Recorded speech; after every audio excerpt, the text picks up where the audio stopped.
Nigerians are in a battle for survival. And if nothing else tells you the clear picture of what Nigerians are going through, few days ago, the presidential spokesperson or aide, Mr. Bayo Ononuga, put out a statement that the president is on his way to France for a 2-week working visit.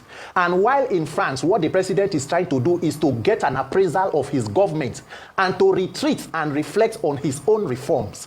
Meaning, after spending money in 2024-2025 budget to renovate the presidential villa, the vice president's home, the president's house in Dodan Barracks in Lagos, and the vice president's home in Dodan Barracks, buying private jets, and in a country of 774 local governments, the commander-in-chief does not have a proper location in Nigeria to reflect, but the president jets out to reflect about his policies from a foreign country. The president wants to reflect about his policies and has yet to make a statement on the 30-day rant challenge of Nigerian youths calling for help, where the cost of living is killing the living. Tomorrow it is Uromi killing. Next tomorrow it is Benue, it is Ondo, it is Plateau. What exactly is going on in Nigeria is an outright lack of accountability. And that is why for this 30 days ranting challenge, it will not just end with ranting, it must be backed up with action. Nigerian youths need a system, an electoral system that can guarantee free, fair, credible, and peaceful elections so that you can be able to elect proper leaders. And that is what my own call to the president is.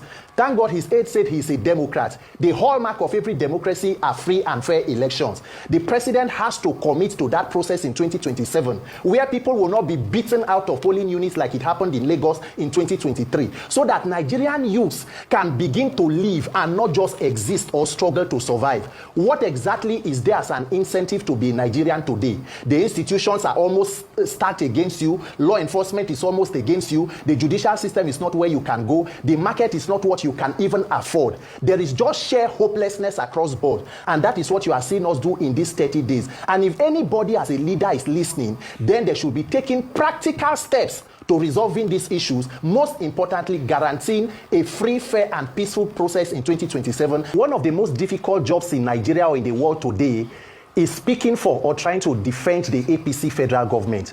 It is a very, very difficult thing to do, because you know why? There is nothing there to defend.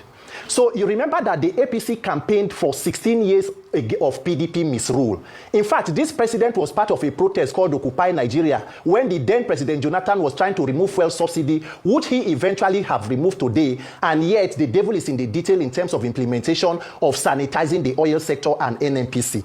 So, and then by 2027, President Tinubu's administration will be 12 years, or APC will be 12 years put together.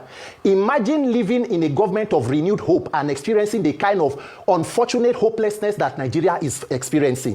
So it is difficult for you to explain what the federal government, the APC-led government is doing, but I can give you some. A government that knows that more than 100 million persons were living in multi-dimensional poverty by the end of Buhari's administration came into power, and the first priorities were deciding to renovate a vice presidential home for 20-something billion, purchase of new private presidential jets, a presidential yacht, renovating the villa, money for purchase of SUVs for the office of the First Lady, which is not even a legally recognized, constitutionally recognized office. So when you see the frivolities and wastages in government, and then that same government in turn begins to ask the people to make sacrifices. So it is we who will think of what to do for our country, while the leaders continue to live in luxury and affluence using taxpayer money. Look at the National Assembly. Immediately they shared monies for themselves and purchased bulletproof SUVs, one for more than 160 million. Yet the minimum wage of that country is 70,000 naira. And that is a country where leaders are still demanding sacrifice from the people. So at what point does this sacrifice end? At what point does President Tinubu, his cabinet, the senators, and his government begin to make sacrifices? The president is a former governor. He is on life pension from Lagos State. The vice president is a former governor. The senate president is a former governor. So with all the resources that are shared, 60% of Nigeria's corruption is administrative. Inflation of government contracts, budget padding. Who is sanitizing and fighting that corruption?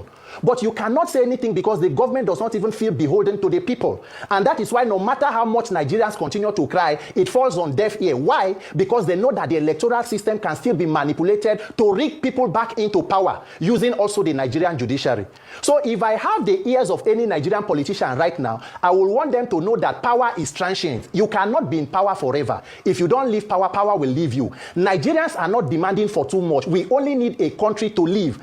As a Nigerian youth, demanding standing for a better country, I'm not a criminal. There are known criminals that are not being attended to. But once you voice out against the government, they come after you. So Nigerians must decide whether we want to live as slaves in this country or we want to live as freeborns. And that is why I'm telling you that this 30-day challenge must not end with just the 30-day rant. There must be maximum civil pressure on the authorities. Number one, we must reform our electoral process. That is the backbone of corrupt politicians. They know that they can meander their way into the public office without consequences and accountability. So if I'm talking to Nigerian politicians, I'm telling them, your time is up. You either do the right thing for this country, or a generation of young Nigerian leaders will wake up and will succeed where you people have failed woefully and continue to fail us. Because Nigerians are hungry, Nigerians are dying, the tension is palpable and the frustration, and the leaders are completely detached from the reality. It is unfortunate, but we as Nigerians must find the wisdom and the courage to fix these institutions, or else we continue to remain victims of these institutions.